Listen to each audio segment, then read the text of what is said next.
call this Joint City Council Economic Development Advisory Commission special meeting together to order. Please join me in the Pledge of Allegiance. I pledge allegiance to the flag of the United States of America and to the republic for which it stands, one nation, under God, indivisible, with liberty and justice for all. Jeff, any changes to the order of the agenda? No changes to the order, Mr. Mayor. Members of the council and of EDAC, any changes you wish to make to the order of the agenda? No. Since there's very few things on the agenda, there's probably not much call to change the order of it. Greg, report from closed session. There's no report. Thank you, Greg. Council communications and announcements. It actually says council communications and announcements, but I thought we would also give this as an opportunity if members of EDAC wish to make comments as well. I'm going to start with John down the end and just go around. Nothing to add. Matt? Nothing? Nope. Cameron? Wow, we're on a roll. Ron? Nope. No, sir. Okay. I have nothing. Nothing, sir. Good. Jeff, do you have anything you wish to, any comments you wish to make? Not this evening. Okay. Then we'll move on to public comment. This is for an opportunity for members of the public to address the council on items, or EDAC, on items not on the agenda. I have one card, and that's from David Crabb, and I apologize that our backs are facing you. We don't normally do that. It's not meant as a sign of disrespect. We just set up this room for a different kind of meeting. Would you like to, where, Jeff? Is there a place I'm supposed to stand to be on TV? Right there on the podium. At the podium. Thank you, David. Yes, hi.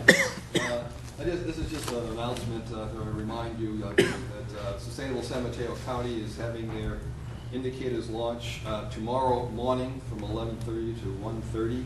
This is the second update of our indicators. And as you know, our key indicator is transportation. And we're going to have two panels. It's going to be at the Samtrans building across the way here, so it's nice and close. It's free, get free lunch. It's going to have two panels. One, which is probably most interesting to this group, is called Driving Our Economy, Increasing Prosperity While Decreasing Emissions. We have Roseanne Faust as the moderator, Karen Summers, the Transportation Programs Manager, Jeff G. from the Mayor of Redwood City, and Ken Chin, Program Manager of San Mateo, who's doing the Sustainable Streets Project. So if you can make it, you would need to contact sustainablesanmateo.org and sign up so we have enough food for you. But we appreciate you give your comment. Thank you. Thank you, David. Is there anybody else that wishes to address the council at this time? All right, seeing none, we will move on to item 7A, our study session. Well, good evening, gentlemen. Thank you all for being here tonight. Just by way of background and introduction, this joint meeting between the City Council and EDAC is part of the Council's current strategic plan. One of their objectives to gather with EDAC for input and discussion of economic development issues in advance of a update coming in the next 4 or 5 months on the economic development plan. EDAC's also expressed an interest in having a session with the council that's a little different from past joint EDAC council meetings, have more of a brainstorming session rather than sort of a formal council meeting with a lot of reports from staff and items. So this meeting will really be driven by you all more so than staff and compared to meetings in the past.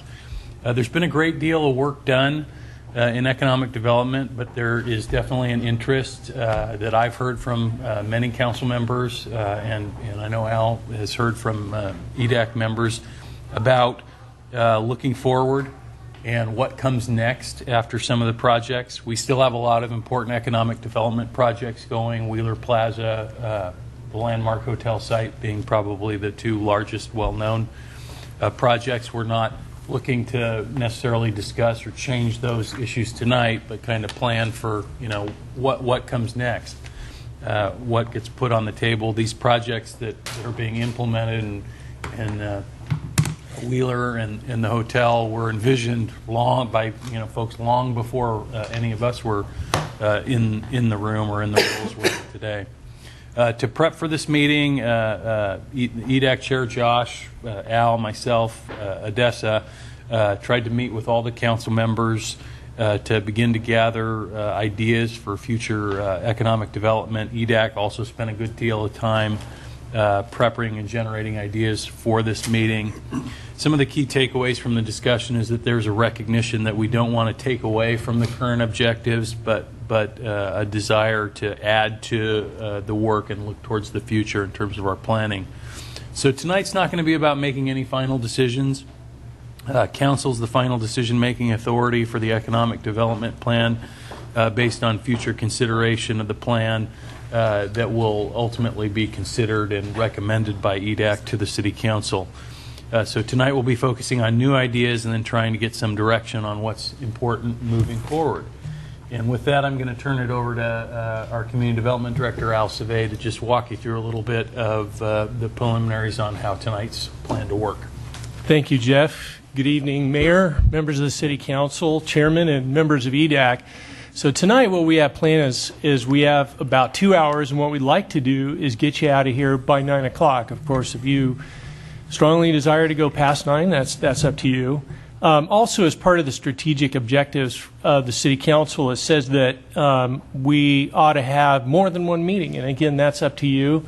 If you feel like at the end of this meeting you've gotten where you need to go, we will check in with you at the end of this meeting and see if you want to schedule another one. So that's again up to you. For the outcome of tonight's meeting, what we'd like to do is focus on a ranked list of priorities. And to help manage the outcome of the meeting, we brought in a gentleman to facilitate the meeting. His name's Frank Topper, to assist us. Frank is a professional facilitator, and he's been with Stanford for more than 20 years. He's also worked with Google and NVIDIA and others to make sure that meetings are brief and productive and clear.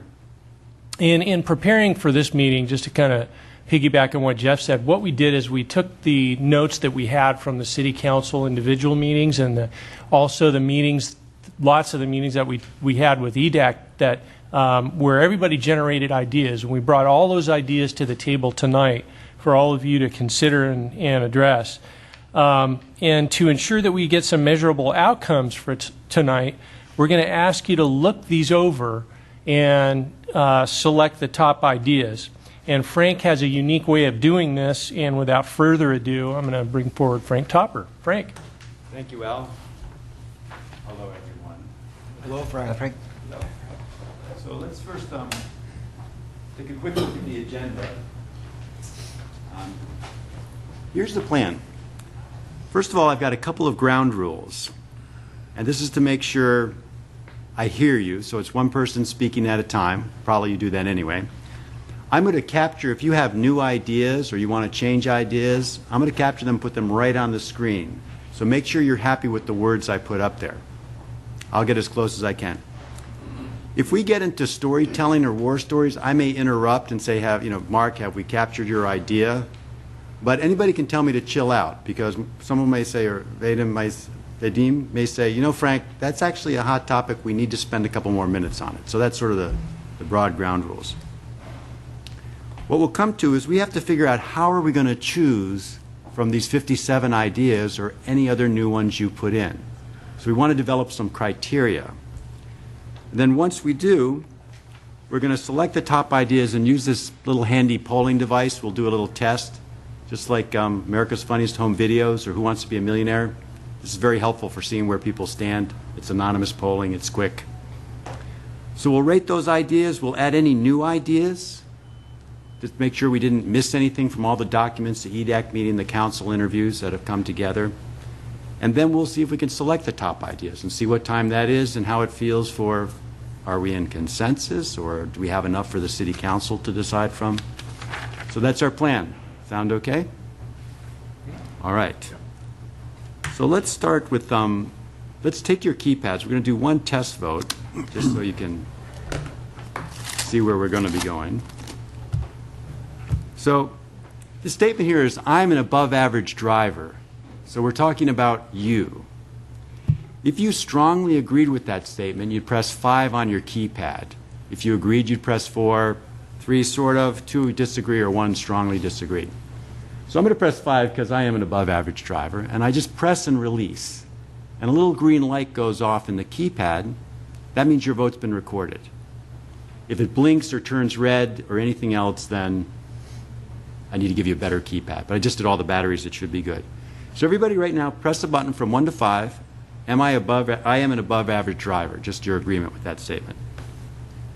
The green light doesn't stay on, correct? It just flashes. Right. It just goes green and off. So what we see for this group, and I voted on this one, this is how you feel you are as above average drivers. Now we're going to go through these ideas. Adjust the screen for you guys a little bit. Maybe a little. Yeah, it's slightly off the screen. Yeah, there you go. Now we're not recording this for the police department, and you're not going to be tailed afterwards. So that's how it works, and we'll run through all these ideas. But first, if we're going to pick all these different ideas, and you have the list in front of you, and we're going to go one by one and rate them, the question is, how are we going to select these ideas?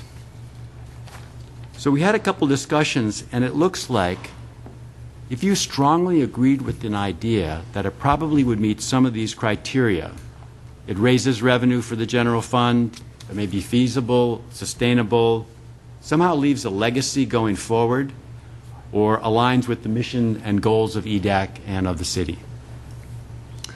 So looking at those for a second, do those seem like the right criteria for agreeing with these ideas or disagreeing?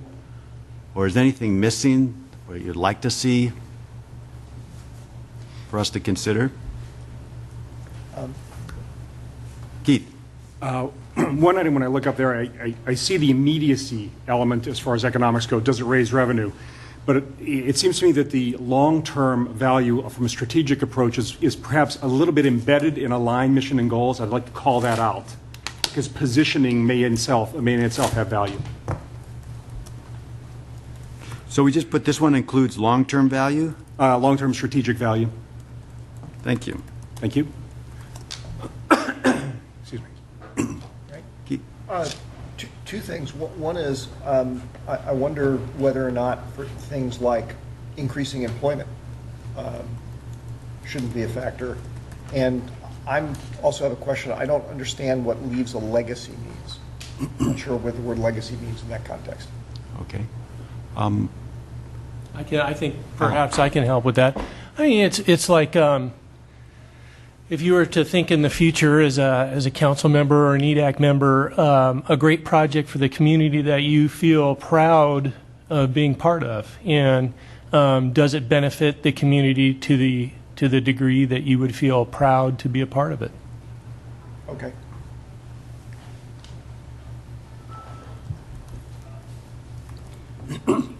So that's good. Any other criteria come to mind, or does that look like a Yes. pretty good? Please, Matt. I would think we'd want something about improving or maintaining, or whatever word you want to use, quality of life. Thank you. Please. Maybe as a drill down on the feasibility, I think having some tactical impact, that we can actually make a difference in a reasonable time frame.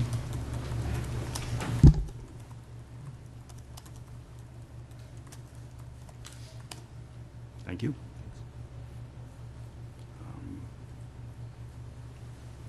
Okay, this looked like a pretty good collection to start with. So let's go to polling. So because there's so many, I may not be able to get them all in, but let's see. So we've got raised revenue. We've got quality. I'll just put life quality. We've got aligns with mission. Let's see.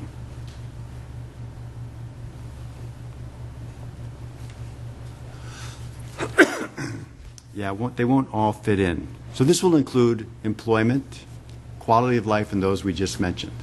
Is that okay? All right. So let's take your keypads, because we're going to vote 57 ideas in a row. and then we're going to add any other idea you wish, or we'll reword an idea and change it and throw another one in. Question? Please. Industrial arts design/construction. Just want to make sure I understand what that is. Sure thing. The industrial arts zone is the area around where Tesla used to be, kind of A1 lumber area where we have, we actually rezoned it as a city to a place called Industrial Arts Zone, and it's sort of the artisanal industrial arts uses in our community. You have plumbers, glass people, iron workers, tile. You could pretty much, if you went there, you could probably design your whole house from the industrial arts zone. And EDAC has discussed this zone as a place to celebrate it and make it more distinct so that it becomes more of a regional draw. Right now, maybe contractors and architects and maybe some folks in the community know about the area, and their contractors probably buy a lot of things in the industrial arts zone. But the average San Carlin or even people in Fremont, for instance, who we would like to shop here, they may not know that we have a really good synergy of these types of uses. So EDAC has talked about, well, how do we make that more distinct and maybe advertise that and maybe make it a better place or a cooler place for people to come. And that was perfect, Mark, actually, because when we put one up and I read it, if you have any question or it doesn't make sense, then just shout it out and we'll get a perspective. So what's your agreement with this as a potential goal? 5, you love it, strongly agree, down to 1, strongly disagree, bad idea, or anywhere in between. If you have no opinion, you don't have to press a button, but I'll reckon just about everybody here on EDAC and the council will have an opinion. And your control is in the keypad. Will turn green and go off when you vote, because no one knows who's voting on any of these. So everyone's pressed?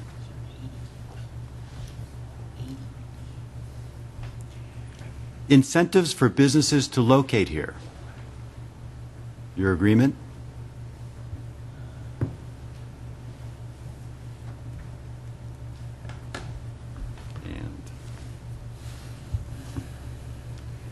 Branding and marketing to the next level, better use.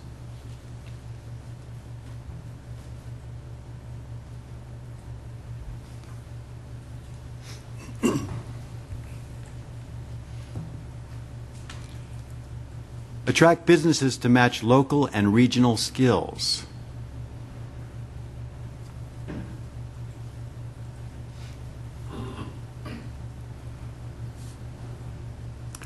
Focus on moving East Side industrial business usage to knowledge-based economy and jobs. Can we slow down on that one? I want to read that again. We're getting 9 votes. Getting 8. That's what it looks like to me, too. Do we have, I thought we had 8. 1, 2, We 3. got 9 4, now. 5, 6, 7, 8, 9. So we have 9, okay. Should we, oh, there we go. 9 on this one, but it seemed like the last couple only had 8. Right, I counted 8 You before. might be turning it over a little fast on us. Okay. Why don't we do those again? Whoop. Well, if you just don't read- have 9, maybe you might want to. Well, now we have 9. I missed that we had 9 before. Should we redo them? Sure. I think we also said if you didn't need to, if you didn't feel compelled to vote, you didn't have to. Like that one, you got Yeah. 8. Couple in are there. already. We have a choice. We can quickly redo them. No, we're okay? Okay, I'm going to take that as okay for the moment. And I will slow down to make sure. So attract the Palo Alto Medical Foundation, restaurants needed for PAMF users and employees. So if I recall from EDAC discussions, I don't know that this was necessarily centered around restaurants, but the notion was with PAMP going up in that part of town, is there something that can be done to support periphery businesses, right? So restaurants or other services that folks in that neighborhood might now need. So I don't know if we feel strongly about changing it from restaurants. Restaurant seems awfully specific. Maybe change to general businesses and services. Yeah. Yeah. Okay, let's rate this one, and I will change it after to general businesses and services. Was that the idea? Ancillary business. Yeah, so if you press and you press again, it takes the last one you press, as long as it says pre-vote, please vote now. So, whoop, you had a 5 and you meant a 4, there you go, okay.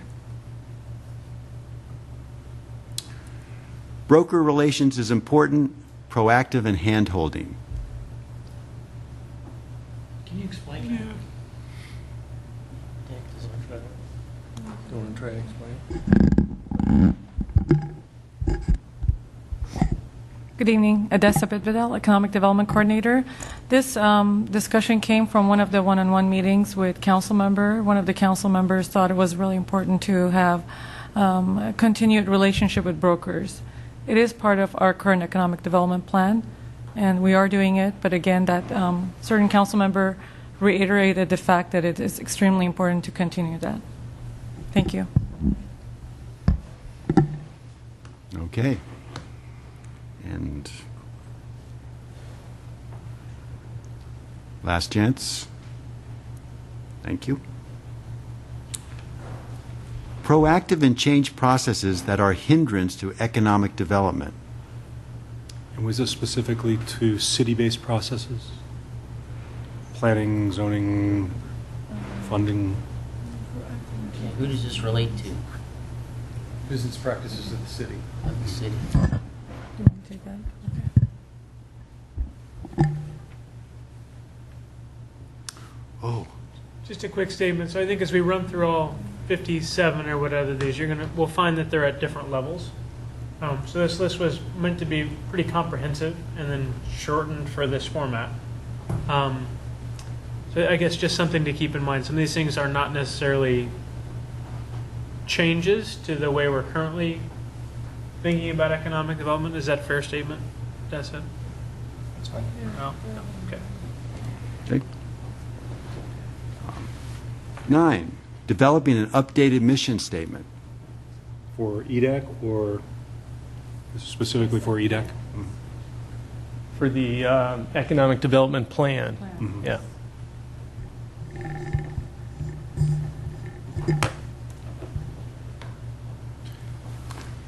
10, what kind of strategies should we support for incubators? What should we focus upon?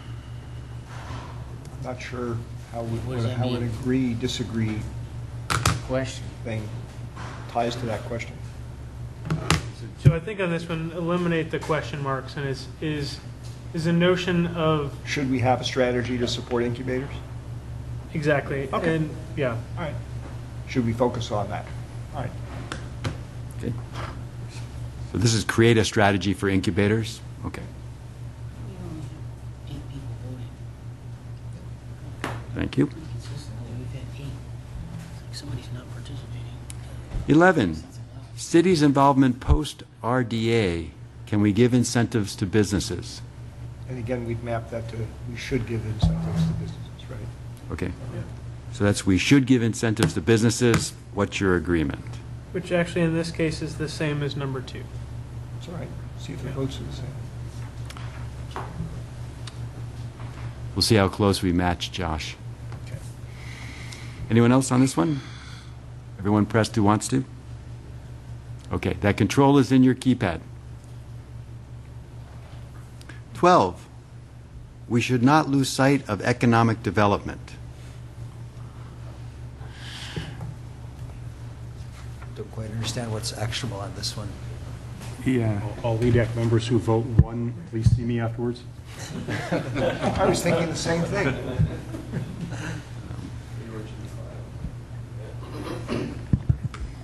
We took all the notes and anything that even looked like a possible idea, we put in just to start the brainstorming. That's okay. Okay. And last chance? Thank you. 13, link the job creation to workforce housing creation. Job and housing need to be linked.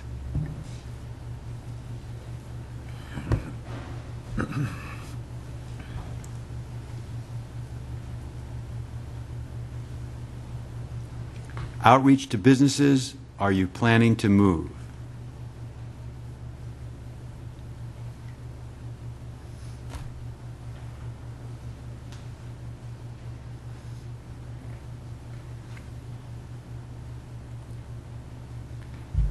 15, connecting with new startup companies.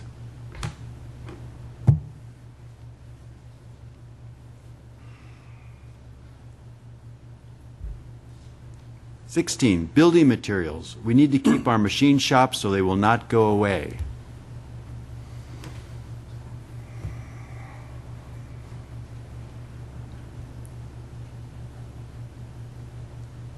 And all in.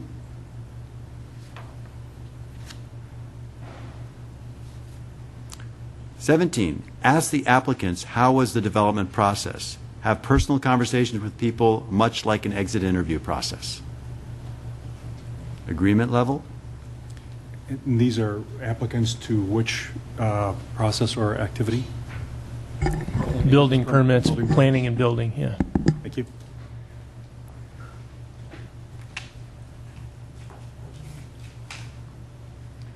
"18, find ways to interact with Stanford, San Carlos to be connected to educational opportunities." Would it be possible to propose that, nothing against Stanford, that we basically look at the second sentence and not the first of that one? In other words, that it's really to be connected to educational opportunities, not just Stanford. Is that okay with everyone? Because I can always do a second. Yeah, I think that gets at the heart of what the idea was. That's good. Okay. We will strike Stanford. Thank you. 19, we should utilize local promoters such as card collectors to events, location, to draw people into the city.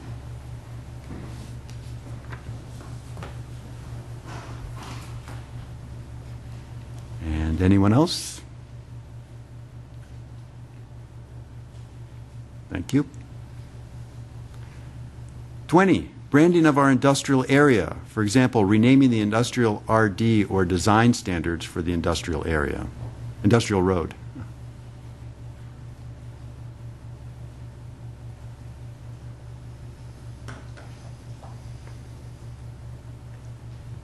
"21, look at the outside of city for ideas. Use best practices."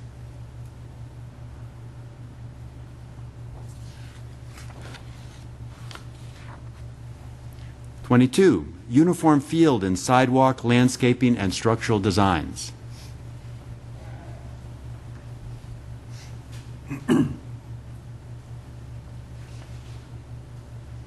"23, so now we're in a new grouping, downtown. Beautification of Laurel Street." Josh, can I get a clarification on this one? There have been versions of Laurel Street and then specifically South Laurel. Are those separated in here, or is it they are separated? So would this one be interpreted as all of Laurel Street, or specifically the area not considered part of South Laurel? You will see in the next line, number 24, it talks about encourage more South Laurel development and services. So South Laurel is spelled out. Okay. So could we perhaps change this one to beautification of Laurel Street not included or exclusive of South Laurel area? I mean, I somehow pointed to the idea that it is not South Laurel. Perhaps the historic core Yeah, sure. of downtown. Thank you. So we're going to say beautification of historic quarter? Core, C-O-R-E, like historic retail area, core. Okay, thank you. All right. And anyone else on this one? Thank you.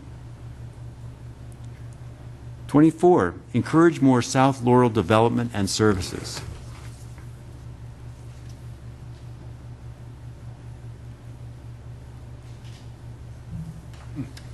25, community business improvement district.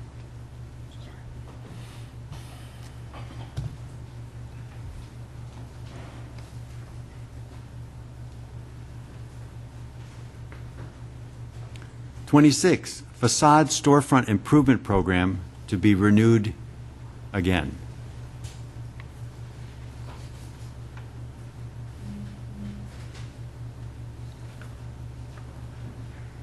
'27, lighting the Laurel Street. The details are add positives. What is that? What does that mean? We are lighting Laurel Street, aren't we? Not sure what's that aiming at.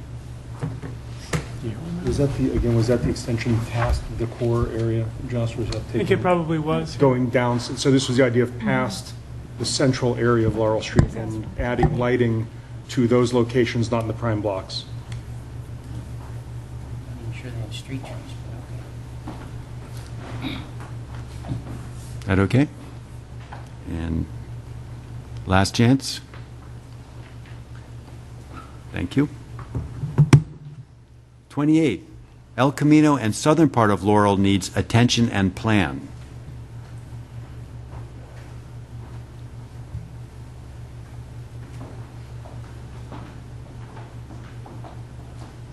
'29, Laurel Street on the south side will need the same services as the north side with more development, parking.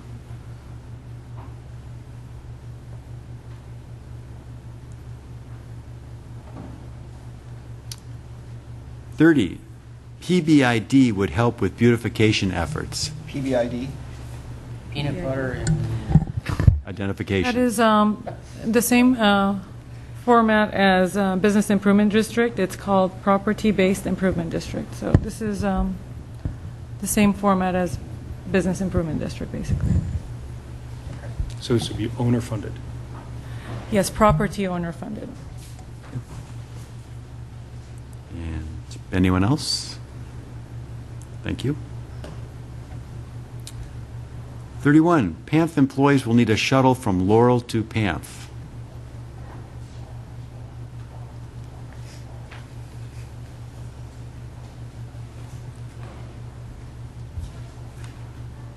And last chance.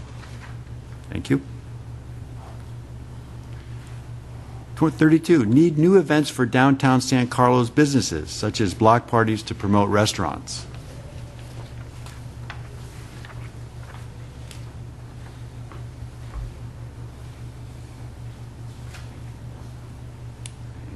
And 33, so this is another section called Catalyst. Development along El Camino Real, the next Catalyst sites. Conduct a study to determine appropriate locations. Is there any specificity as to what kind of development? Or is it just different than what we have there? It would be something that would conform to our general plan and zoning, but just different than what's existing. So newer buildings, that kind of thing. Okay, thank you. Anyone else on this one?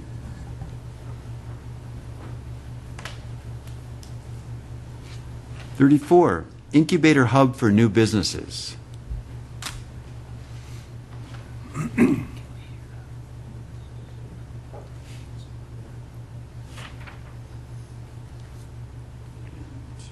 Last chance. Thank you. Office space, long-term turnover of east side uses. I don't understand what that means. So I think the intention for this one was that as you think about the potential for moving from service-based to knowledge-based on the east side, is it a priority to find a way to be a catalyst for office space over there? Oh, So just create bypass. more office Yeah, space. exactly. So Got it. Okay. would it be a priority to think about, if is creating additional Class A, B, C office space a priority? And would that be a good use of? Got it.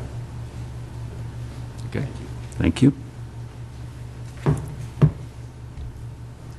36, identification of new citywide catalyst projects.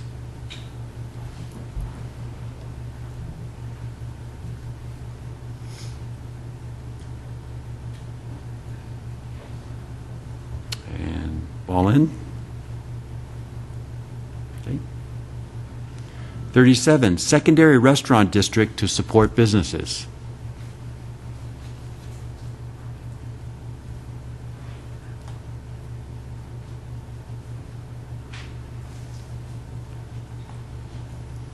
'38, housing for employees.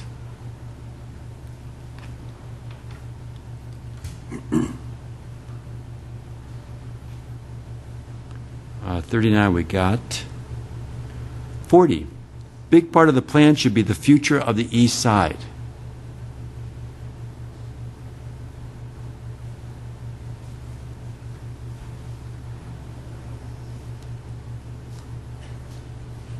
41, attraction of large companies by aggregating properties, to be analyzed.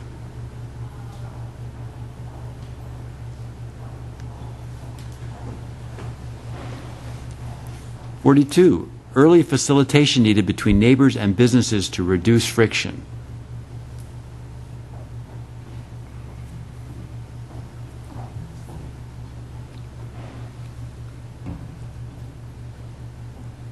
'43, develop employment opportunities locally.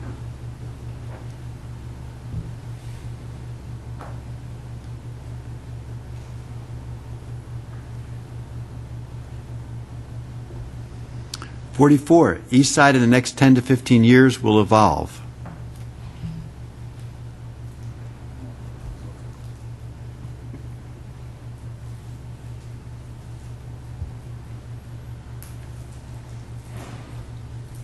'45, being proactive with East Side to assist with development.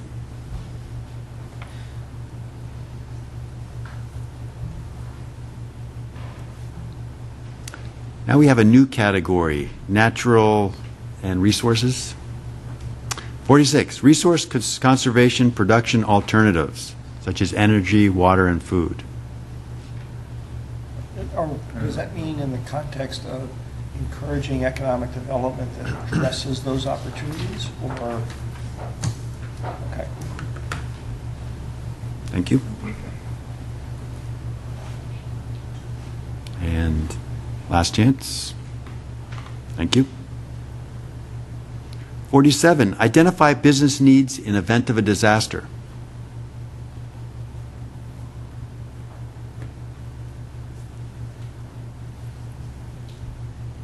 '48, incentives for businesses to conserve resources. Branding.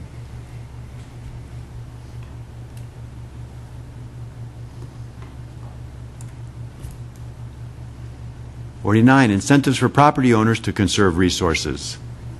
Branding.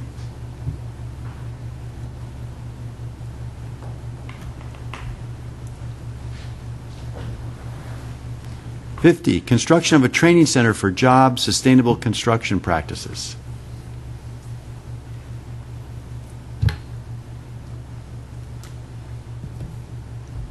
'51, incentivize behavior rather than mandate.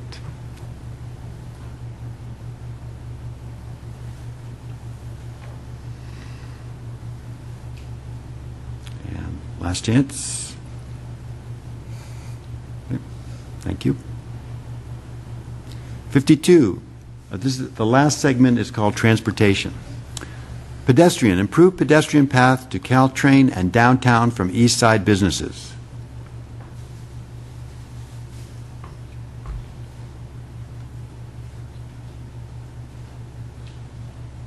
'53, shuttles, research business managed TDM shuttle system. Transportation and Circulation Commission.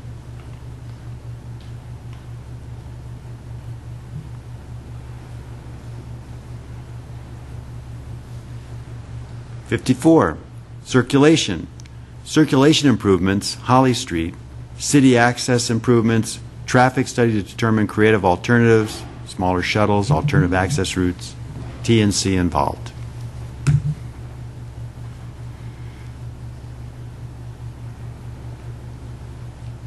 '55, bike, need for a bike share program.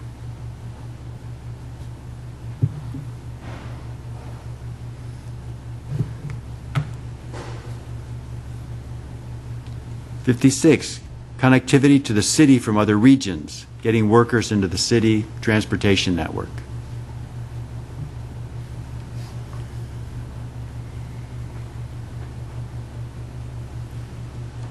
And car parking structure with traffic direction from El Camino, with shuttle service, Caltrain, parking, businesses, maybe Sequoia Station.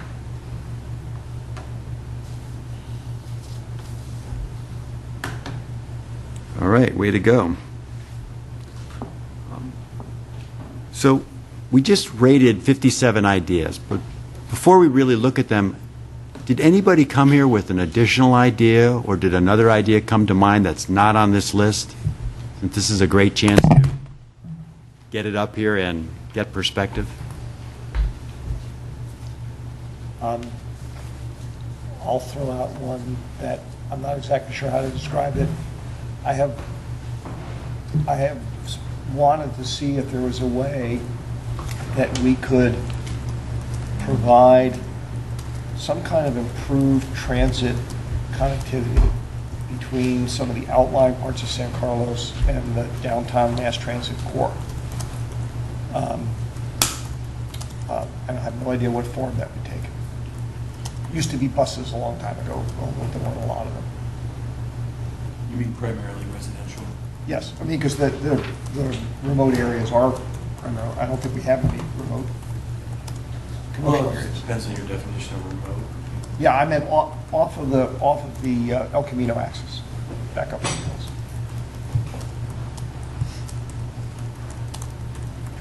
Okay, we'll add that one. Please.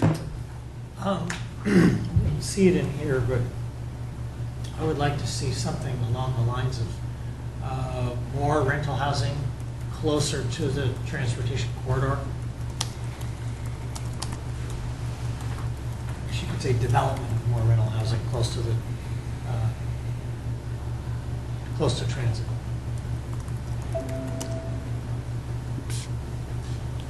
So develop more. Development of more rental housing close to transportation.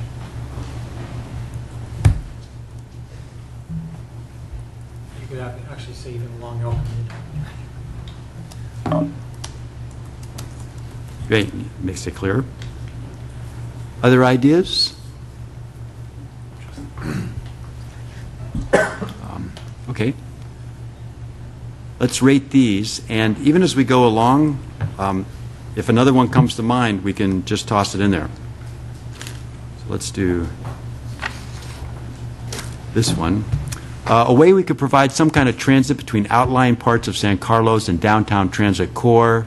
There were buses a long time ago, primarily residential. Provide off El Camino access. 5 strongly agree, down to 1.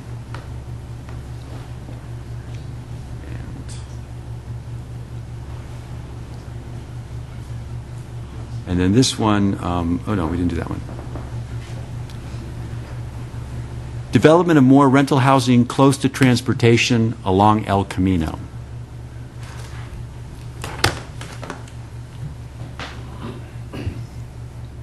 And anyone else? Thank you. All right, so this is just a quick putting them in higher rated order. Can I, before we move on from the new ideas, throw out there something for the group to consider?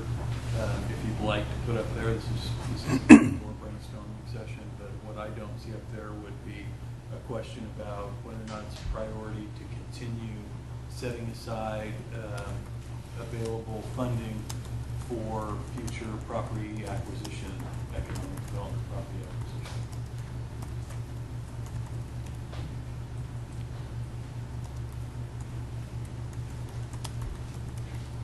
Okay.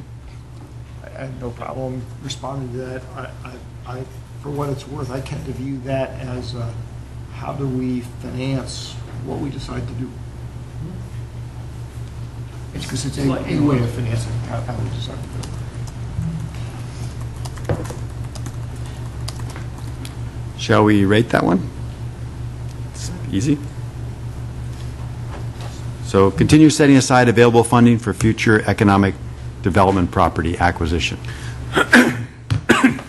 Oh, that was fast. Okay, thank you. Any others?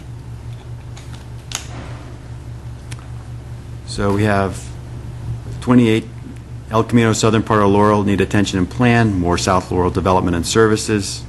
Big part of the plan, future of East Side, find ways to interact with higher ed, educational opportunities, circulation improvements, keep looking at economic development. At the least amount of agreement, we have this list, and rather than just read them all to you, if you take a look at this list, are there any you want to stand up and say, we need to talk about that one, that should be higher rated. So maybe Ron says, we really need to do more downtown San Carlo business block parties. So he'll give his spiel, people can comment, and then we can re-rate it. So this is a chance, if you see any favorites up there, give them some attention and try to raise them up. So if you don't mind, I'll bring up the one about job training for sustainable construction practices. I just think that because we've become, we've got part of our brand is the construction-related industries. And as we, struggle as an economy to bring in, to be able to employ our young people, even ones with fine degrees coming out of college, who are, for better or worse, making sandwiches at, at some of the local delis. That's a whole field that's going to continue to evolve and grow as resources become tighter and so forth. So why not piggyback on, why not take advantage of the expertise we have in this area, both from a technology standpoint as well as a construction standpoint. There's been some talk in the past, in fact, when I was interviewing for the EDAC role with regards to centers of educational excellence, and this is a space that's it's not going to go away, and we have an opportunity to define it and really carry on some of the legacy of San Carlos, the origin of Silicon Valley, by creating an environment where people will be creating best practices, new materials, et cetera, that are going to be used in building construction or whatever it might be. That's a space I think is really important. So to that purpose, I'd like to raise my hand on that one. I think that if we speak to this more collaboratively and we spend some time on this subject, I think we'd find a lot of common ground and be able to surface this as an important, a very important topic. We have local resources here educationally as well as from a technology standpoint and material standpoint. I've had conversations with some of the science leadership up at Kenyatta College. I've spoken at length with Felicity Talman, who runs the green section of the Wall Street Journal. These are areas that we're just really nobody's spending a lot of time on, and I just think it would be appropriate for us to grab that mantle back. Silicon Valley started here with the Littons, the GT Lenkerts, and so forth. Why not get back in the saddle and make it happen in the construction industry and the sustainable materials industry? Go ahead. So, John, question, because I remember this discussion from one of the EDAC meetings, and I think we kind of bifurcated the conversation, so I want to make sure I have the right view of it here. One of the elements said that this is more of a vocational training element for people who want to enter that business. The other element, the other side of it said this is an awareness and educational program for businesses that are there to get more knowledge about their products and services. So do you see this as being a combination or as being more weighted toward preparing workers into that field versus preparing for increase of sales and services from groups already participating? Well, not to be smart, but yes is the answer. Yeah, sure. Just the balance is what's in question here. I mean, it could be completely dedicated to the scientific side of things and training contractors and those at the management level of these business, A, how to incorporate this in their businesses, or B, start their own businesses in that exact space. I mean, right now, let's say you're going to do solar. You've got any number of solar companies out there, but the roofing companies could easily adapt and morph into that space, create more scale, make it less expensive for people to incorporate those into their remodeling plans, things like that. It may need to be vocational. There are a lot of folks here that, frankly, it's difficult for them to find employment if they don't have a degree, period, to live here. Sure. Paying $1,900 a month for a one-bedroom apartment in Britain up on Ralston, it looks no better than a dorm room at college. I went to Chico State, but Stanford may be different. But I think that we are not, if we don't serve if we don't take kind of an enlightened role in that, it's maybe quasi-vocational space, in these type of jobs, other people will, and our workforce will be left behind. So if this were reworded, would it be something more along the lines of leverage our expertise in this field to A, provide workforce opportunities, and B, enhance sales of existing businesses. Well, let's try it. So why don't we make it 2 items? So leverage our expertise in construction area for vocational training. Let's have that be an item. By R, you mean community, correct? Yes. Right. And I'm going with the premise that we have a level of expertise in that arts and artisanal district. And the next one would be level our construction expertise to teach businesses how to do more with sustainability. What would be, Well, we had training for the first one. This one is best practices and training for business owners in the construction industries for adapting to sustainable materials and energy, or I like to call it environmentally intelligent construction. Thank you. So what we can do is leave the one we had, and let's rate these 2. So this one says, leverage our expertise in construction area for vocational training. What's your agreement with that as a priority? So does that mean we're trying to attract an outside source that would come into San Carlos and provide this kind of thing? Possibly. Is that what you're looking at? I mean, are you looking at the city? Who's providing this? We could partner with those out in the world that would provide that kind of training. I wouldn't say the city itself would create that training center. Oh, that's possible, but I think in this day and age, it'd probably be smarter to partner with somebody in that space.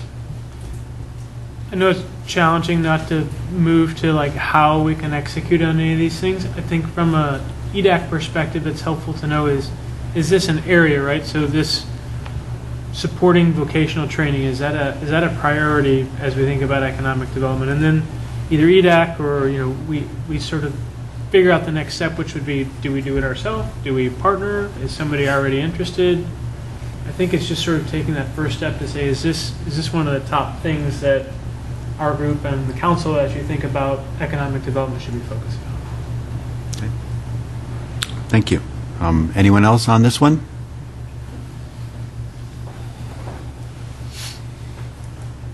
Okay. And then this one is, oops, let's see. Here. Leverage our construction expertise and best practice training so that we can train business owners adapt to sustainable materials and environmentally intelligent construction.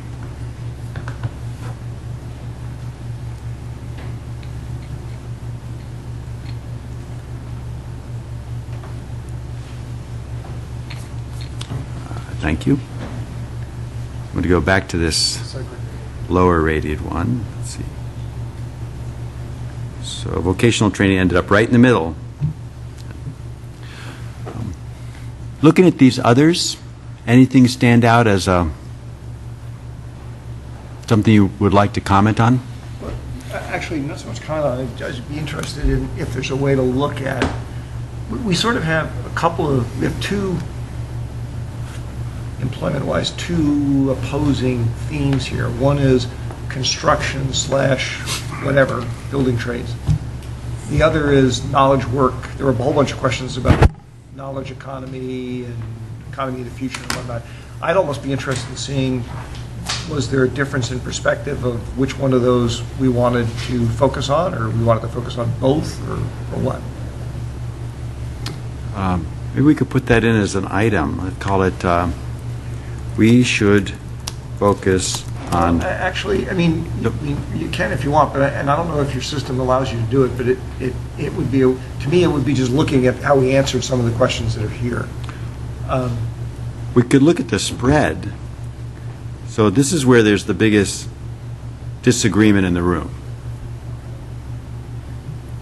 Mark, I think what you're trying to say, is there a way to look at the results to say, are there more favorable responses to the building materials stuff and continue to support it, or for some of the knowledge base, hey, how do we transition away from industrial into that? Right. That's exactly what I'm trying to get at. I just was curious about how, and you know, the nature of these types of discussions is sometimes it's, you want to do everything, and that's okay. I just was curious what the result was. So a question like the future of the east side economy is knowledge-based.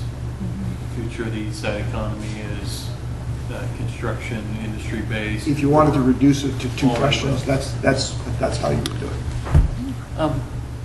I wanted to key on one of the things that's on the low end of the scale there.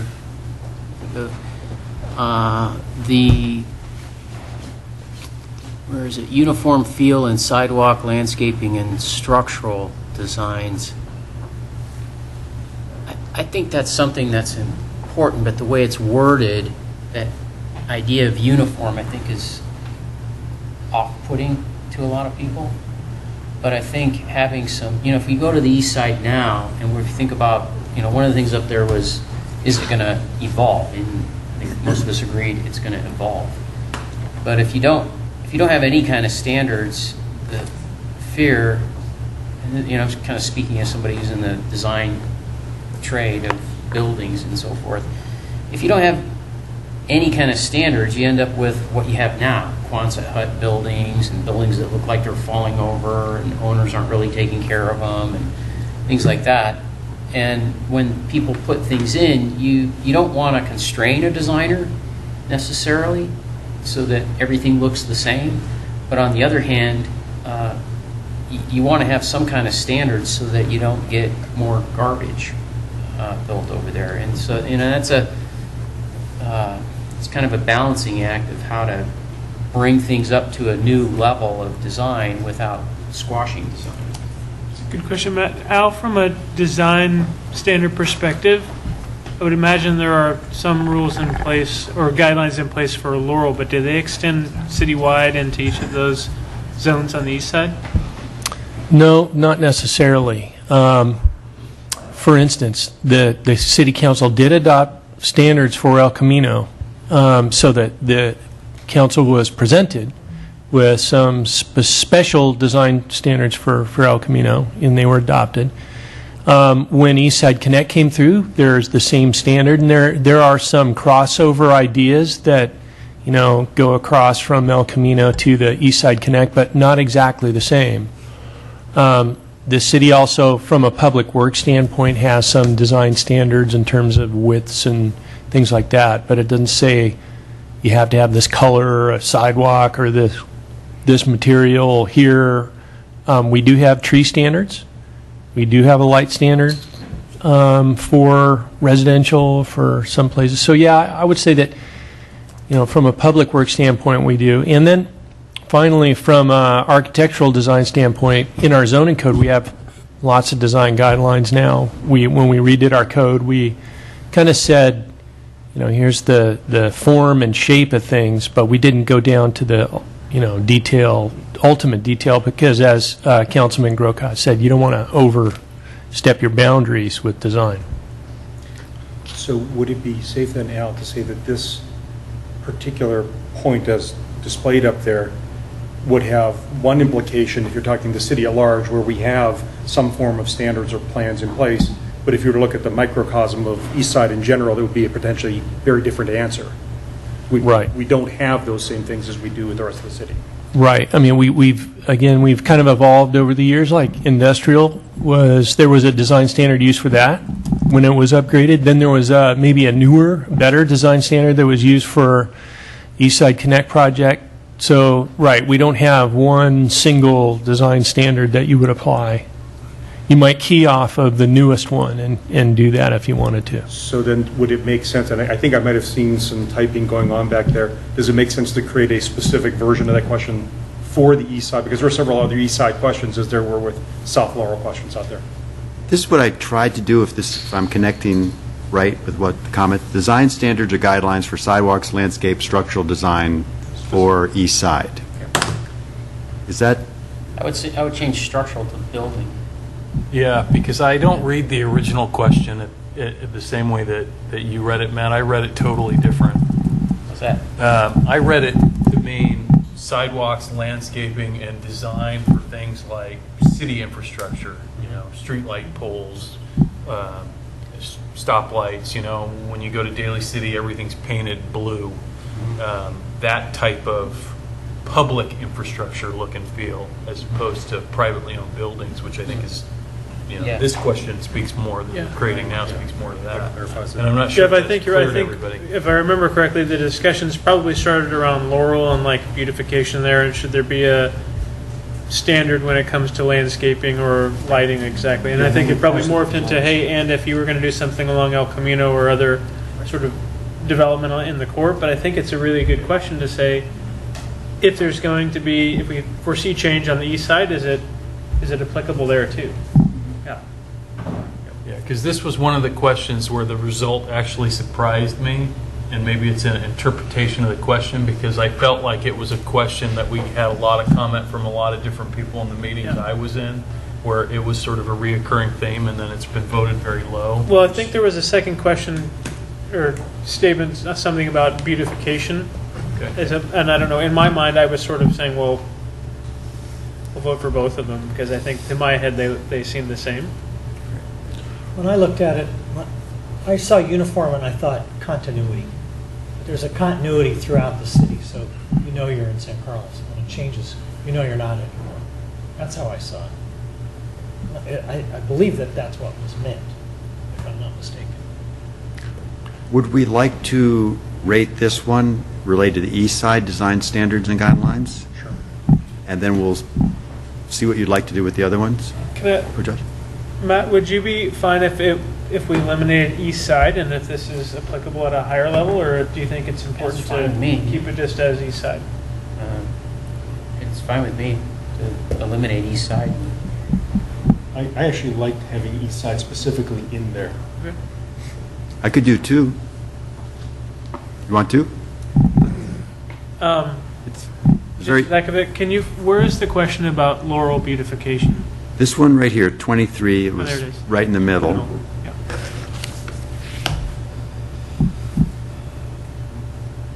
Well, since someone likes east side, let's do this with the east side in, and then we'll add any way you would like. So design standards, guidelines, or building design and such for the east side. Is this a priority given general fund, quality of life, employment, that set of criteria? And anyone else? Okay.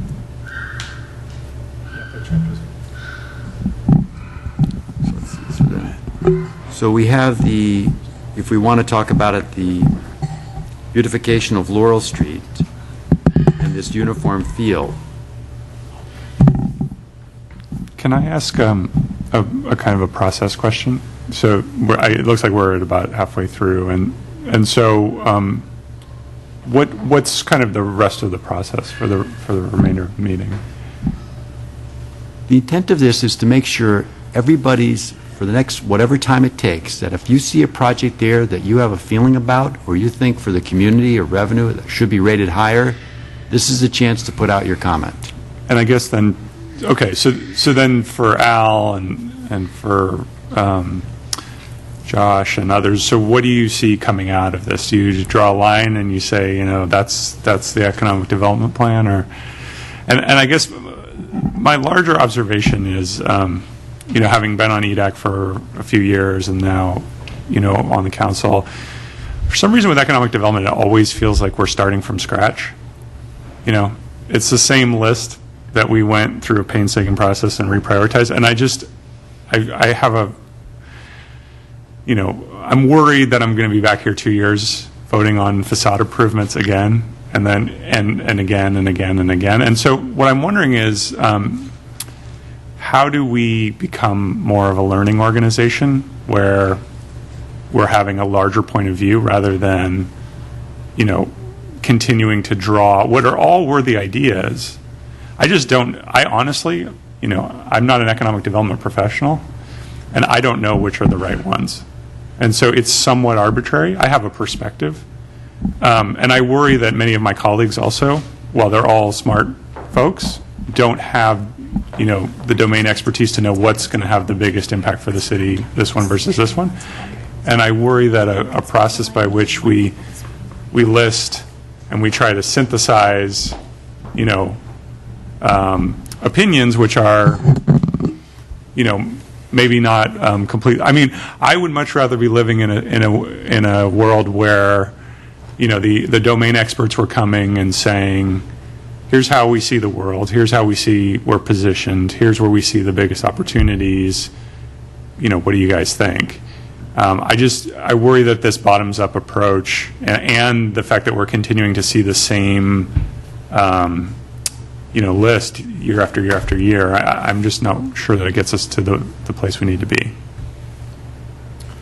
I actually agree with almost all of that. Cameron, what I was thinking earlier, and this may not be exactly what you... And Mark, I'm going to interrupt you just for a second. We've been told we need to speak a little more into the microphone to capture this. Project. Thank you. The thought that occurred to me is there's a funny old saying that, an elephant is a mouse built by committee. And sometimes when you do things from a bottom up, that's what ends up happening. So I, too, wouldn't mind seeing, as you called it, domain expertise kind of brought into play here. On the other hand, at least for me, when I look at that list on what's up at the high end, one of the things that I see that I know I've talked to staff about a lot, but I didn't sense that the rest of the council, let alone EDAC, may have felt the same way, is there's an awful lot of talking about we need to do more on the south end of Laurel Street. Like if you look at the number 1, number 2, about number 7 or 8, that's a bit of an eye-opener to me. And maybe not an eye-opener, it's a little bit of a, oh, that's interesting. So there may be some value pulling out lessons like that. That particular point was one that I know that we discussed somewhat at length in the EDAC sessions. And we drew this distinction quite a bit on, is Laurel really the main 3 blocks, or is it an extended region? And the idea behind it was that we have 8, 10, 12, 14 blocks worth of resource, many of which are in a sustaining mode, and it would be nice to invest in them, but the reality is probably that they're going to sustain themselves to some operational degree in some relatively secure manner for the near term at least. But there are other areas that are probably going to need a nudge to get to a higher degree of or get closer to their potential. That's where we leveraged the conversation in the EDAC meeting across and said, and if we look across the tracks at the east side, you have similar issues. You've got really 2 problems.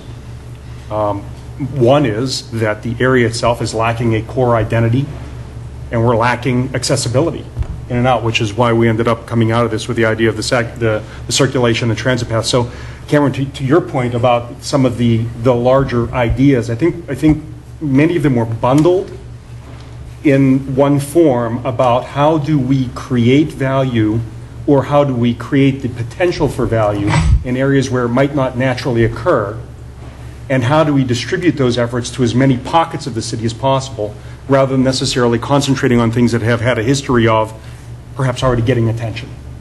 So yes, the facade improvement program was there, but it wasn't seen as being necessarily the place we'd want to go and put the next. Sure. I mean, maybe I'll just make even a higher level point, which is, a couple of years ago we spent, tens of thousands of dollars to do research. We got a software. We did Buxton on this idea that we were going to go out and attract a bunch of businesses. We made a list of those businesses, which took up a lot of time, and then we never called them. And then, we've got, and then we winnowed down the list to a very specific list of things that we were going to go after.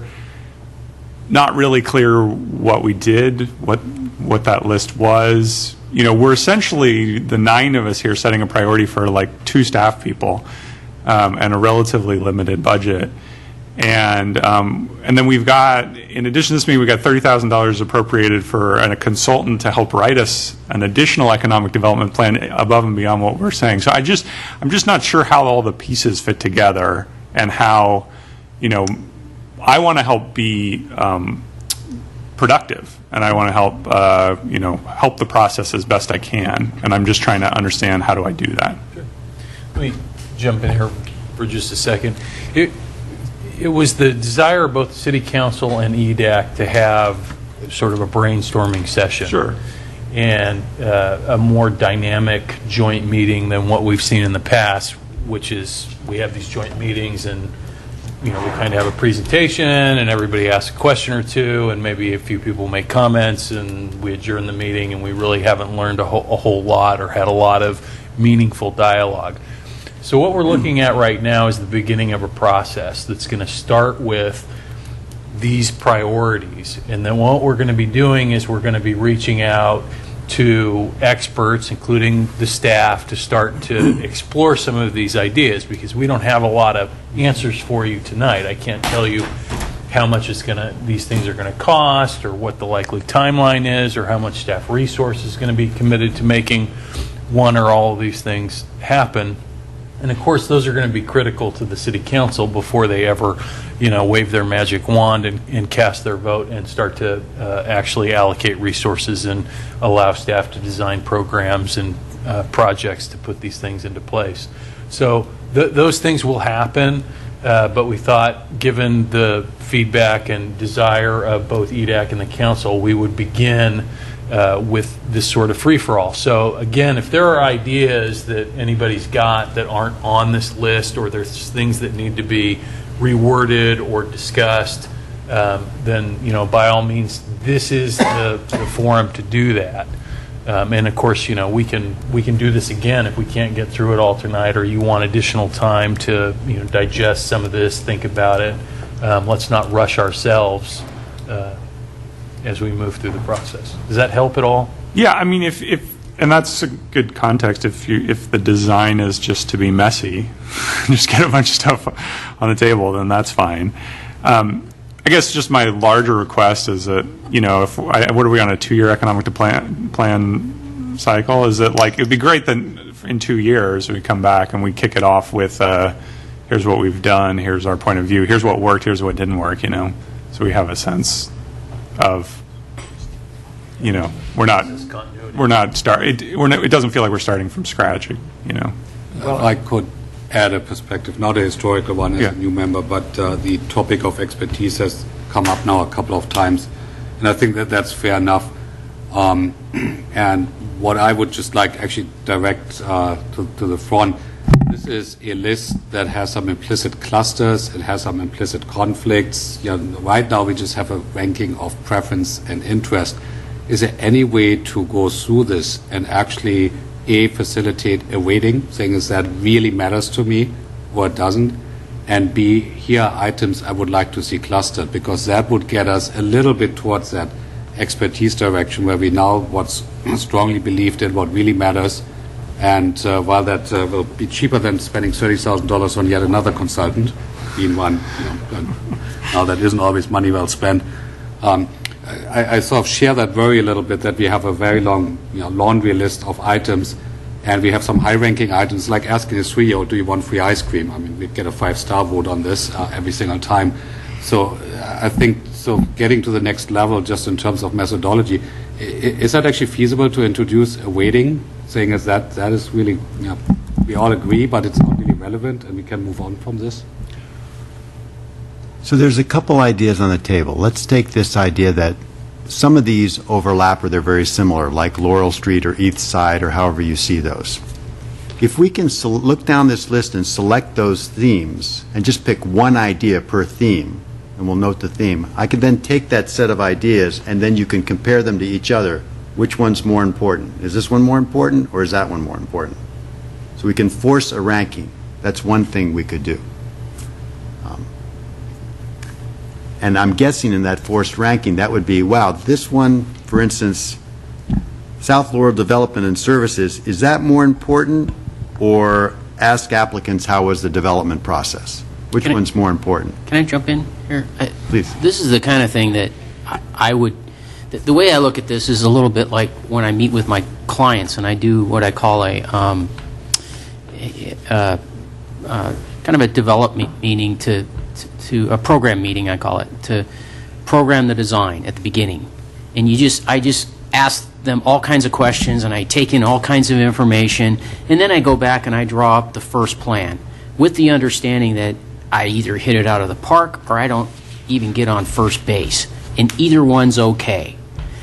But when I come in with that first design at that first step of the process, you've got something to talk over.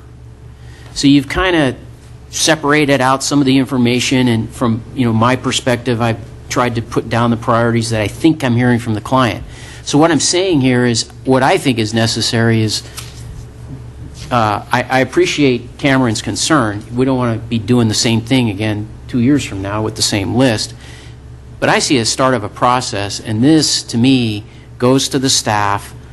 They munch through it, and they, separate the wheat from chaff. And for instance, one of the things I see from this list already in some of the higher priority areas, there are things that staff can just pull out of there and say, okay, outreach to businesses that are planning to move, done.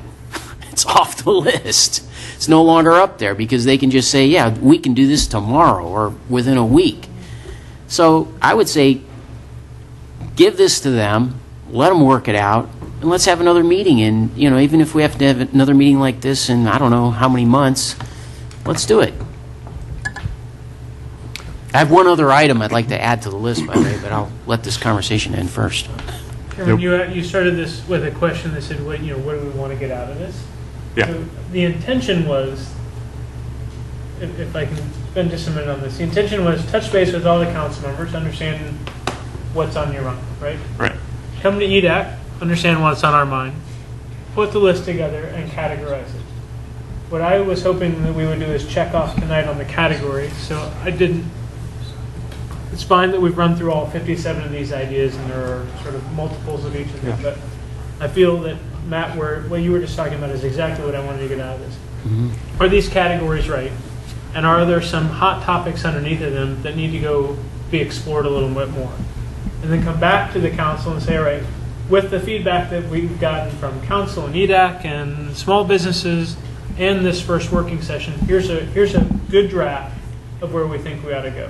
And maybe that's the point where we can check off with, there's a consultant that the city has hired that has that sort of expertise that can say, you know what, you've got office space on here, but San Carlos, you're never going to get that, or that's just a lazy example. But in my mind, that's what I was hoping for, is that we get sign-off, a sort of agreement on the priorities, and understand if there are 10 or 15, we really want to learn more about parking, or we like the idea of design standards, or we think focusing on, how do we have catalyst projects over towards PAM? Then we can go back and say, all right, well, here are the things we'd have to do to actually put those into action. Because I agree with you, Cameron. I don't know that I want to, we don't want to come back in another year and have the same session with 57 more ideas.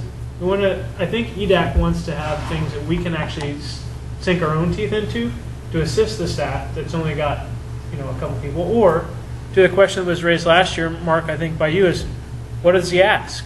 Do we think that we need to double the staff in order to get this, and here's the return on investment you get? It's kind of where I hope that things would go. One thing I think that has been useful or is going to be is figuring out the groupings and what's gravitating north over here. And I personally would like to see those groupings, get them quantified. We can drill into the details of that with staff to see what the actual ideas of implementing them, so it's not necessarily a per line item. But I actually would like to come back in a couple of years and say, here's the groups, this is what we've been focused on, this is what we got accomplished. Are these still the right priorities? And get the parties involved to reprioritize and see that didn't work, drop it off, and introduce a new one. And I agree with that strongly. I think one of the items that we would see if we did these groupings is that many of these probably branch out much beyond an EDAC discussion. Because just from the things we've heard tonight, some of these are going to go into planning discussions, they're going to go into zoning discussions, they're going to go into transportation and circulation, they might go into the park side. Each one of these items has the potential to link elsewhere and create kind of that holistic program. And viewing it only in the context of an EDAC discussion probably doesn't peel back all of the potential value in there. I want to, and actually this ultimately leads to an idea about an item that I wouldn't mind proposing that we rate, but I know Matt said he had one too, so I'll hold on to mine before, so give him a chance to put his up first. I just want to raise a note of caution that we could end up spending an awful lot of time. We could end up so that almost all of our energies and efforts are spent on thinking and planning and not doing. And just for what it's worth, my perception is, and I'm not trying to be critical about this, my perception is historically, as an organization, we have spent more time thinking and planning than doing in this area. And I think because a lot of economic development, from what I've seen, is kind of unexpected. Opportunities just come up. You have to concentrate more on the doing to sort of generate the opportunities, and then working on whichever ones happen to come forward. So I just want to raise a note of caution when things start getting big. It's like, I understand exactly what you're saying, Keith, but I'm kind of like, oh my God, if I wanted to kill something, that's exactly what I would do. And I know that's not what you're trying to do, but that's how I would kill it. I'd connect it to the cosmic all, and then nothing would ever happen. We'd just create reports, and they'd be up on the shelf, and we'd say, okay, now what? All right, let's try something here. Why don't we first add the new ideas, and then what we could do is see which of these you think are categories and try to make notes of those broadly. And then if there are any hot topics we want to note as like, those are burning issues, we want to get on them. And then we'll see what that snapshot starts to look like. Is that okay as a way to go? I just want to make sure we're all working the same process at the same point in time. If that's okay, let's add the new ideas. And Matt, you had one, then Mark? Yeah, and it's maybe a new idea. I know, I'll throw it out this way. When Al and Jeff, and I think Mark was with us at the time, Mark Sawicki, we went over to, what's it called, E3? L3, yeah. And one of the things when we were in that conference room, it seemed to me, one of the questions came up was connecting employees during their lunch break or whatever to our Parks and Rec department. In other words, on the east side, there's very little opportunity to go out and get a quick 40-minute outdoor time, exercise, whatever, because we don't have much over there. But trying to think of some way that we could, without actually building a park or something, but doing something that we could work with these big companies that we've got. We've got a few big companies in town and even smaller employers to create opportunities for their employees to have break time at some kind of facility of the city. Meet their needs in that regard somehow or another. Okay. And then Mark, you had one to add? Yeah. We should, let me just think for a second. We should spend more time doing economic development than planning economic development.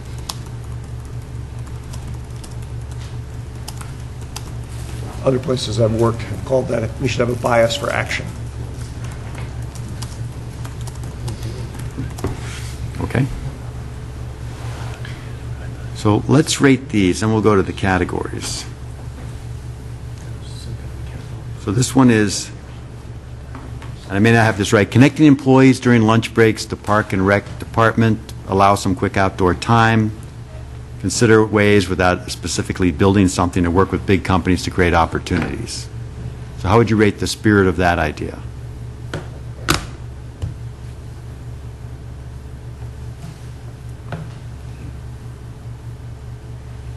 And then this one is the kind of strategy of a bias for action.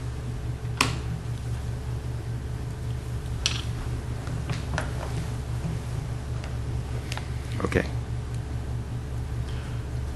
So looking at these top-rated ones, let's make a list of the general themes or categories. So anybody can comment. So one is South Laurel Development. Does that sound like a category? Okay, I'm just going to make a note here. So what's the next big category looking down this list that anybody sees?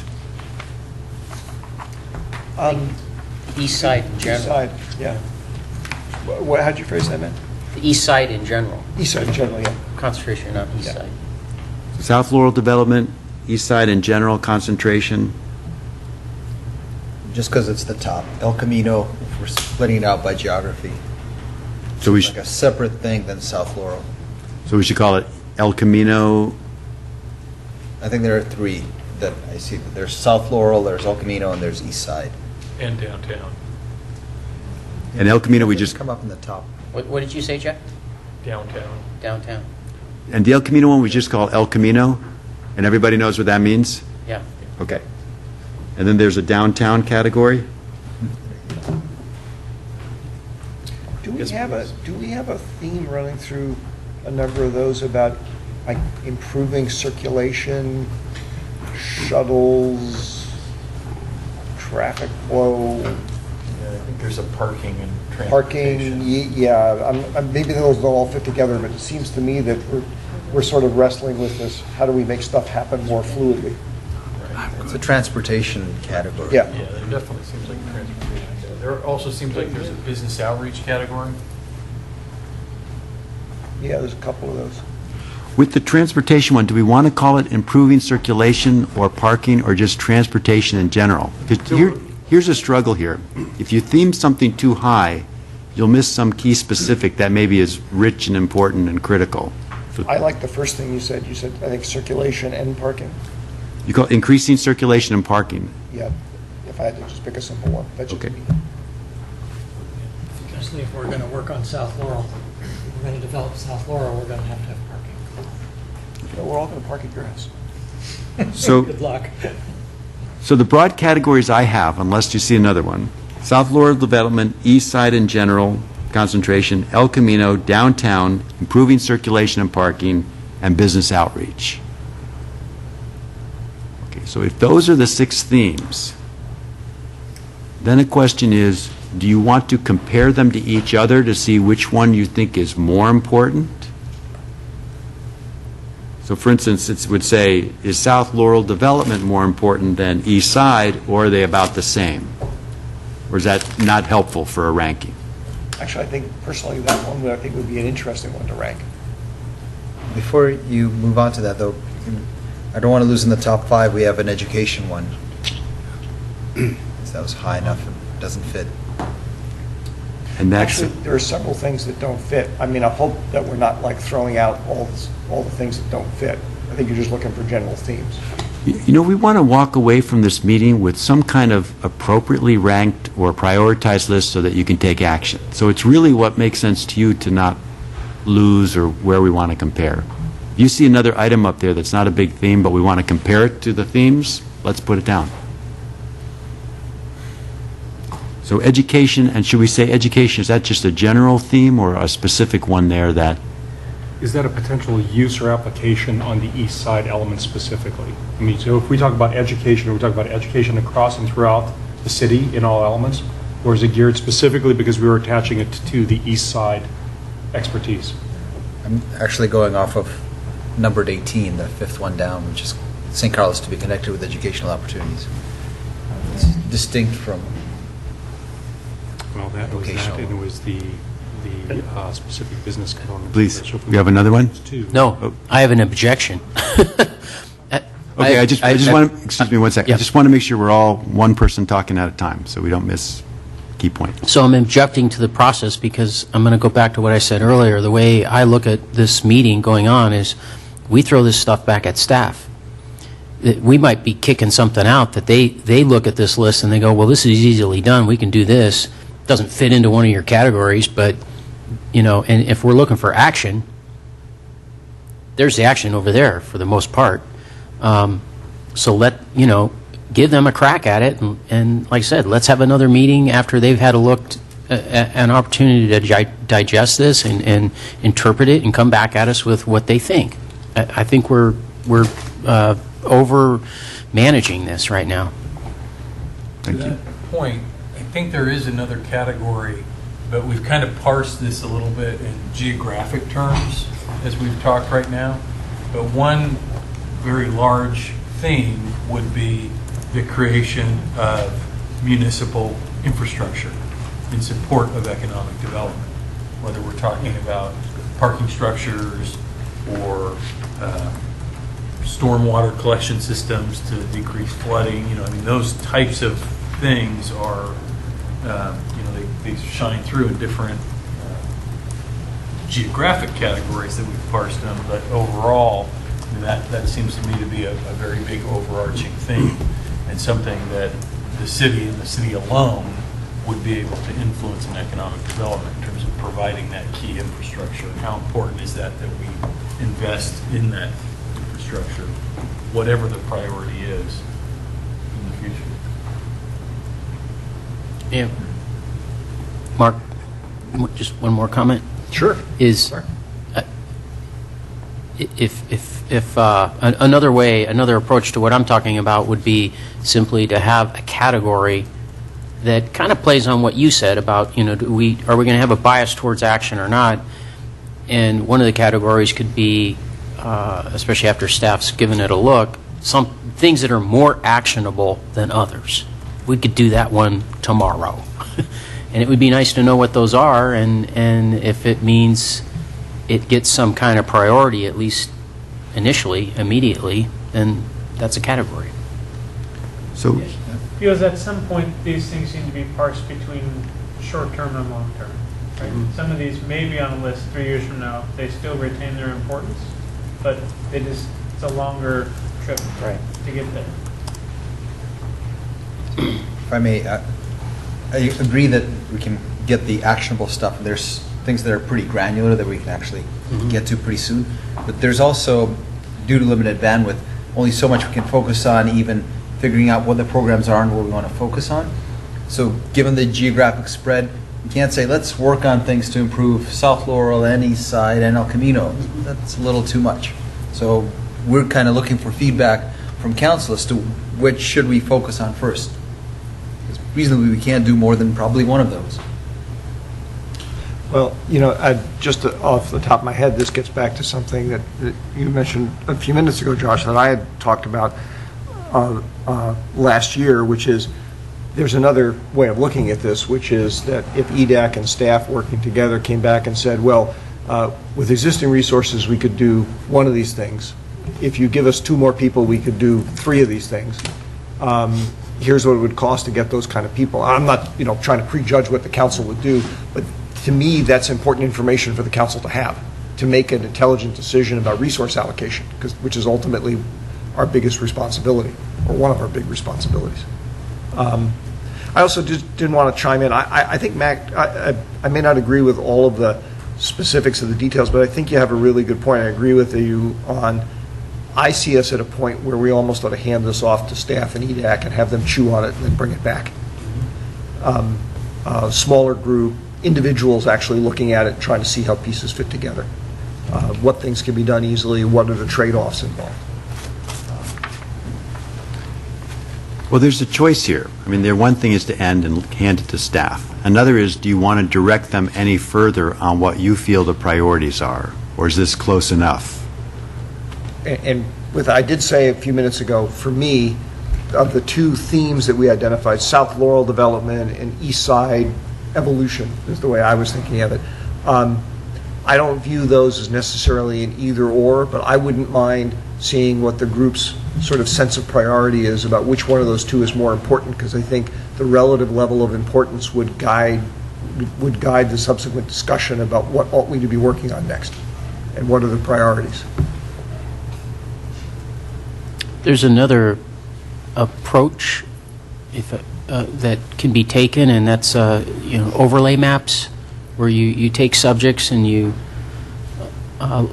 put them down, and where you see overlay between 2 categories, like, I don't know, I'm trying to think of an example, but like, circulation and parking, and then you've got, South Laurel circulation and parking. So now you've got something that's bigger, you got something that's more specific, but you have an overlay, so that shows an intensity, right? It shows, so that's must have some priority because of that. And you might have something else that's just out there floating all by itself, so given limited resources, it might have to stand alone unless it looks like it's something that's really, really important. Would there be any interest in answering the question of what is the group's priority? Are projects more important than programs, or are programs more important than projects? I think a lot of the programs, the outreach to businesses, understanding their issues, the exit interview type stuff, I think of that as kind of intelligence gathering. For the council members that have been on those meetings, 9 times out of 10, you hear a lot of the same things, particularly for companies leaving town. They're not doing that lightly, and oftentimes they've really looked hard to try to stay here, but there's, very specialized limitations that, we're never going to be able to address, certainly in a short period of time, to keep that specific company. But you can start to generate themes that might influence long-term land use decisions in the community. That's one set of priorities. It tends to be, staff intensive, a lot of leg work with a very slow burn on return, as opposed to, hey, here's $5 million, build this thing because it's going to attract a lot of additional investment, or, is it kind of a catalyst to an area. Those are two very different priorities, and I'm not suggesting that you would only focus on one or the other, but I'm just curious how the group might. And maybe a way to rephrase it is, it's basically working within the existing infrastructure and property stock versus trying to change, do a project either to change infrastructure, build a parking garage, expand Holly Street, or build a new office building, or do something like that, Which is, when we were on EDAC, there was a lot of conversation about basically hustling and trying to get new businesses into existing buildings and trying to use staff resources essentially as grease on the wheels to try to make that happen. And I don't know that we can point to any successes there. At least none that I remember. Nobody said, oh, hey, such and such business moved in and it was because the city brokered some deal to make it happen, at least not in my memory. I think the most notable probably would be Trader Joe's. And that was how long ago? It was a while ago now. Yeah. Bianchini's also. Oh, right, yeah. But, we can call a lot of businesses, and we talk to businesses every day, and whenever we say, come to San Carlos, we want you here, they say, where are you going to put me? Right, exactly, yeah. So I'm with you on that. Yeah, so that's the difficulty, is it's a frustration for us, too, because we have an older building stock. Yeah. And what we've heard from the brokers in the marketplace is, what do you want to be? Do you want to be an incubator? Do you want to, attract bigger companies? Or, and both are good. So what do you want to be? And so the difficulty for staff is, how do we help things along too? And so the more direction that we can be provided with, the better. Well, I mean, I guess, and I don't mean to sidetrack us, but my question to you is, Al, what do you think we should be? As a community development director, where do you think the biggest opportunities are for us? I think that we have a tremendous opportunity in the mid-plate business office buildings on the east side, and I think that we have a great building and construction industry that we shouldn't set aside, and we should still concentrate on that because it's a great industry, and the Bay Area is going to continue to grow and construct for years to come. And we're a hub of activity that, and we need to build and grow that hub. But on the other hand, I think that we should look at attracting smaller to mid-sized businesses and keeping the ones we have. We have some outstanding businesses. How are we going to keep them? That's what they're telling us. We're looking around now because we're growing so fast, and we need to facilitate and incentivize a way for them to stay in our community, and I think we can do that. I think we can. So that's where I see the opportunities. I think there's a few other synergies and opportunities throughout the community, but those are the two sort of key areas. And of course, downtown. South Laurel is great, but if you're talking about changing things and generating resources for the community to build more infrastructure and make us a better community, put money into parks and stuff, you need to generate that revenue. And I would just add one thing to that: diversification. I think that's one of the secrets to our success thus far in our economy here in San Carlos, is that we have a very diverse economic base. And to me, anyway, maintaining diversity in that economic base, I think, is critical for this community moving forward. That it, you know, that it not, this would, because of the size of our community, becoming a company town could have a potentially devastating effect. And one of the reasons why we've tended to weather economic recessions fairly well here in San Carlos is because our economy is so diverse that while, you know, a sector may take a significant hit, hotels, for example, we're not a hotel economy. Or the building industry, for example. Well, you know, we do have some hotels. There's a lot going on here that's provided a very stable base, but doesn't necessarily lend itself to any one giant in town. I'd like to follow up on something Al said, that, you know, we're trying to keep these businesses here and attract the small and medium size. It seems to me that a big part of that is zoning. I mean, haven't we done something recently to improve our flexibility in zoning, and is that something that we should just continue to focus on? Because if we change the zoning appropriately, don't we just sort of prime that engine? Yes, I think that's right, and we have changed our zoning, and in fact, we're going to bring some more changes to the City Council in the next couple of months that will further grease the wheels for change and keeping our businesses in town. So I think that, yeah, you're right. A lot of it's zoning, but we have good zoning. And I think we're making it better, and to make those things occur more frequently. Because when I look at zoning, I think of what we've done in the last 10 years, and I think a lot of it's related to zoning. Yeah. Palo Alto Medical, we got the hotel, Amp, Wheeler. I think that's, you know, those are all big deals, all big projects that are all related to zoning. There's another critical aspect to it, which I didn't appreciate before joining the council, which is the zoning is not and rarely can ever be enough, because the other thing you have to have is the property consolidation. All those projects you just mentioned, Wheeler, the city through the RDA consolidated the properties. PAMF, I guess it was the RDA again, consolidated the properties. When businesses are looking for a place to grow and expand, I mean, Al, we've talked about this a lot in many circumstances.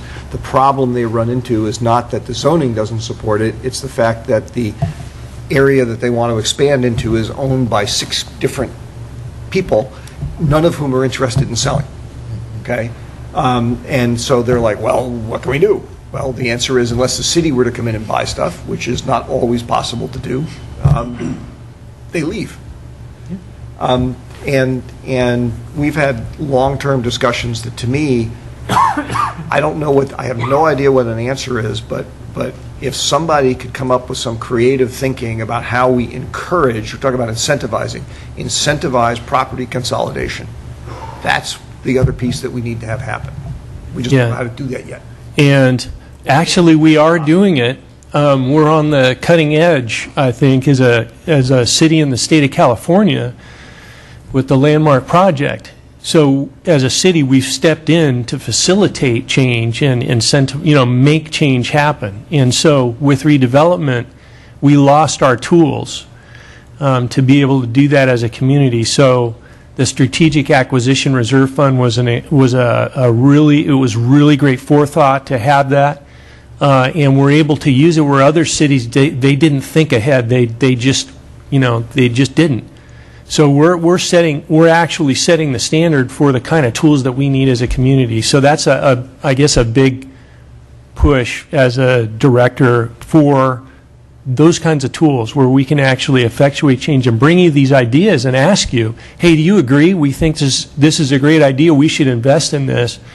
Does EDAC agree, and does council agree that we should invest in this and make this change happen?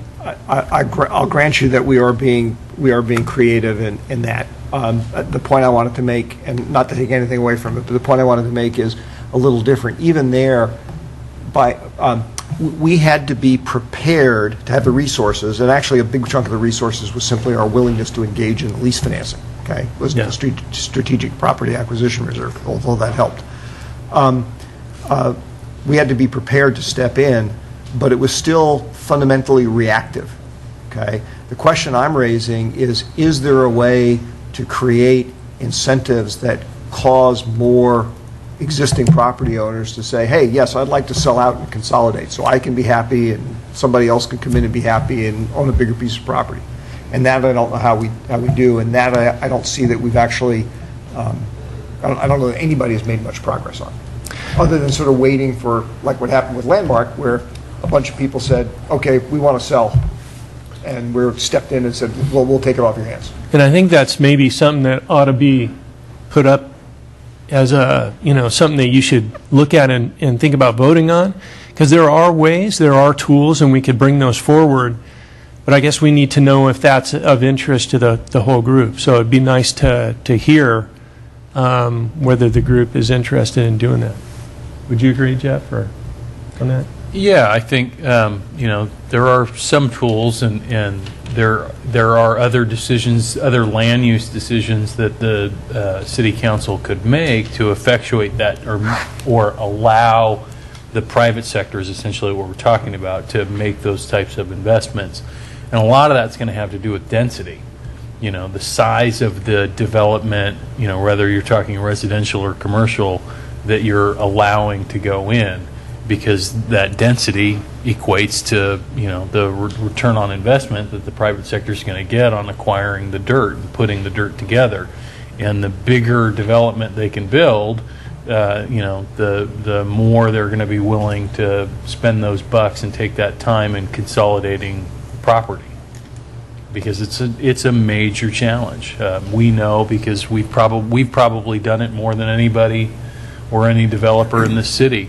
Attempted to consolidate property to then put back into private sector hands, but with a larger footprint.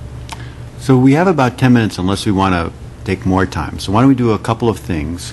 One is we put this idea in, which is incentivize property consolidation, look into ways to make more of this happen. So is this something you'd agree to or not, or something for the staff to look into? I think this is perhaps a wording discussion, only from my perspective. I would have a bit of a negative reaction to that wording. I would think a little bit differently if it was about creating or consolidating parcels that meet what we expect to be the gaps in our portfolio within the city. It's not. I would think one way about trying to get people to sell out. I would think another about trying to create larger parcels that have broader use. Keith, your issue is the word incentivize? It's getting owners to sell out. To me, that's a private market discussion. Yeah. They can keep it or not as they wish, and I don't want to interfere with that. But I do see the city has a shortage in, as Mark was saying, the mid-plate arena. And to me, the positive aspect is creating an element for that if the free market economy wants to participate in that discussion. Right. So I took out the sellout. I'm sorry? Create the atmosphere. Exactly, create the atmosphere, allow that to happen. Is this wording okay, exclusive of the spell check, which we'll fix later? Create or consolidate parcels to meet or fill gaps in our portfolio, larger parcels with broader use. Yes, I'd be fine with that. So why don't we do a quick rating of this one for the council and commission's perspective?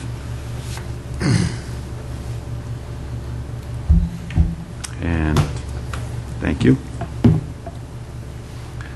So we have, that one's way up there. So Mark had a request, looking at these categories, A through H, I just put the major categories there. Could we do this? We don't want to just vote just for, the voting's sake. That's just annoying and doesn't give you anything. But looking at A to H, if you each had to pick two, this is just to see what happens. If you each had to pick two to try to offer a little bit of guidance for the staff, if this is okay, what two would you each pick? So think for a moment. Let's say, Josh says A and E. You don't have to say them yet. I'm just going to go down the list. And if you're going to pick A, just raise your hand high. And I'm just going to put the number there. And this is for Mark. And we'll see if this is useful or not. And if it's not, we won't use it as input. So has everybody got the two where they believe the city should most focus on economic development? And you only get two. Not quite there. Not quite, okay. And stick to your two no matter what others say. It's just an impression, I've got one. not a decision. And under H, we're going with your reworded H, right? H is reworded, right, to, for our portfolio, I'll just put. And these notes are going to go to Odessa and Al, and they'll refine them and, By the way, just one point of saying, and not that I necessarily disagree with it, but item G was one that Jeff proposed that we actually never voted on. Okay? That's true. Should we just take that one out or vote on it? No, I'm just pointing out that that's something that I'd like to vote on it. then maybe we want to vote on that first. I don't know. I would love to vote on it. Well, why don't we put that in and give a quick ranking, if that's a wish? Jeff, could you do a bit of explaining on that one too? This is the creation of infrastructure. So really, how important does the group feel that the city's investment in the creation of municipal infrastructure is in support of economic development? What would an example of that be beyond a parking structure? Storm drain systems, solving of flooding problems, sewer capacity. Would a high-speed fiber optic system fall into that? High-speed fiber optic system, network support, roadway improvements. So it's pretty broad. Connections to interstate, those are things that only we can do, right, as a city. Or they're never going to be done by the private. Well, actually, by example, lots of people can do. We just are able to do it as well. All right, so let's do a quick rating on this one, creation of the municipal infrastructure, storm drain, flooding, fiber optics, roadway connections. 5 strongly agreed, down to 1. Thank you. So that one's up there. Okay, Jeff, you get to have your idea on the other page. Okay. Thank you, sir. I just didn't want you to think you could get away with that. He's slipping it in there. So A through H, has everybody got the 2 they lean towards thinking of the city? With all these criteria, quality of life, employment, revenues, legacy, most important. How many of you would say one of my votes would be on A? 1. Thank you. How many would you say B? 1, 2, 3, 4. Thank you. C, downtown. D, improve circulation and parking. 1, 2, 3, 4. Thank you. E, business outreach. 1. F, educational opportunities. 1, 2. That's your idea. Come on, raise your hand. C, creation of municipal infrastructure in support of economic development. 1, 2, 3. And 4, incentivize property consolidation. 1, 2, 3. Any comments on this potential guidance? There's a lot of redundancy. I see D and G as being somewhat together. Yeah, and actually, like, B and H and Right. A and H and there's a lot of overlap. But it still may be useful. So an A would go to H, you think? well, not necessarily. H is a strategy, A and B are geography, C is geography, but I sort of see D and G, as somebody pointed out there. They're kind yeah, of... they're the same. So maybe, Infrastructure. Right. They go to infrastructure. I'm not going to change the votes, I'm just putting a note there that says these could be similar. So here's the question, it's 8:57. We have a long list roughly rated with all the ideas you could possibly have imagined, at least up to this point in time. You have an indication of strategy, categories and where some of the priority may be. Would you like to do something else tonight? Is this enough, or is there some key process point that would be useful before it goes to staff for scenarios and ideas? Is that a trick question? I'm fine with what we've accomplished tonight, and like Matt and I were talking about from 2 slightly different angles, I think now's the time actually to have a smaller group of people kind of pour through all this stuff, think about it, and come back with some more specific proposals. I was actually struck by, personally, I found one of the more interesting parts, pardon me, one of the more engaging parts of tonight's discussion was when you started going, Al, into all the things that we could do, and Jeff was talking about the things we could do. Because to me, it was starting to synthesize some of this other stuff and actually come back with a plan, Great. rather than trying to create the plan in a group. And we can do that, yeah. We can, so I'm hearing that you'd like to have another meeting where this staff has a chance to synthesize the information, come back with some more ideas about what we heard, and maybe if we can merge things together and prioritize a little more. And maybe run it by EDAC first, or do it Yeah. jointly. I mean, that's Sure. sort of whatever you think works best. Okay. I think one of my observations here that I think has been very helpful was actually the creation of our list of categories that you guys just kind of voted on, because, and I understand there's some overlap and you can debate what's in this category or that, but those categories actually I feel more comfortable because they match up a lot with more of the dialogue and conversations that we've had with the groups, both as the individual council and EDAC and the individual members in the room. Starts to make a little bit more sense to me about what the priorities are. So I'd be excited to see EDAC and the staff do a little bit more analysis on what we've done tonight, and then just talk about next steps to get the group back together maybe in the late summer. Anybody have any other last-minute comments or last comments? Well, thank you very much for, actually, whose was the brainstorm to put this sort of process together, this approach?